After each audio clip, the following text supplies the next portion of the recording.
इस्राएली लोग मिस्र में गुलामी कर रहे थे। परमेश्वर ने मूसा को चुना कि वह अपनी प्रजा को गुलामी से छुड़ाकर प्रतिज्ञा किए हुए देश की ओर ले जाए। लाल समुद्र को पार करने और जंगल की कठिन यात्रा के बाद इस्राएली लोग सीनै पर्वत के पास पहुंचे। परमेश्वर ने मूसा से कहा, पर्वत पर मेरे पास आओ। मूसा विश्वास के साथ पर्वत पर चढ़ गया। पूरे पर्वत पर बादल छा गए, बिजली चमकने लगी, गर्जन होने लगा और परमेश्वर की महिमा प्रकट हुई। लोग दूर खड़े होकर यह अद्भुत दृश्य देख रहे थे, लेकिन मूसा साहस के साथ परमेश्वर की उपस्थिति में गया। परमेश्वर ने मूसा से कहा, यदि मेरी प्रजा मेरी आज्ञाओं का पालन करेगी तो वे मेरी विशेष प्रजा होंगे। फिर परमेश्वर ने उसे 10 आज्ञाएं दी, जो पत्थर की 2 पटियाओं पर लिखी थी। इन आज्ञाओं में परमेश्वर से प्रेम करना, केवल उसी की आराधना करना, माता पिता का आदर करना, चोरी, हत्या और झूठ से दूर रहना तथा पवित्र जीवन जीना सिखाया गया था। मूसा 40 दिन और 40 रात पर्वत पर परमेश्वर के साथ रहा।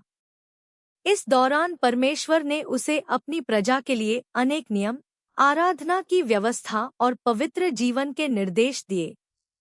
नीचे मैदान में लोग अधीर हो गए। उन्होंने सोने का एक बछड़ा बनाकर उसकी पूजा करनी शुरू कर दी।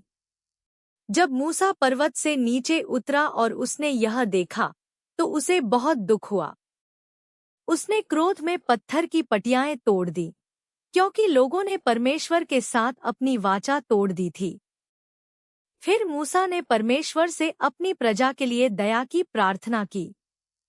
उसने कहा, हे प्रभु, इन्हें क्षमा कर दीजिए। परमेश्वर दयालु था।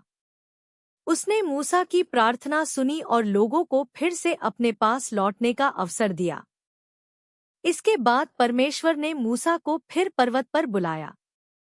मूसा नई पत्थर की पटियाएं लेकर गया।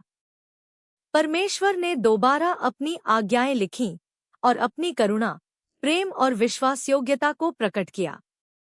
जब मूसा पर्वत से नीचे उतरा तो उसका चेहरा परमेश्वर की महिमा से इतना चमक रहा था कि लोग सीधे उसकी ओर नहीं देख पा रहे थे। इसलिए जब वह लोगों से बातें नहीं करता था तो अपने चेहरे पर एक घूंघट डाल लेता था।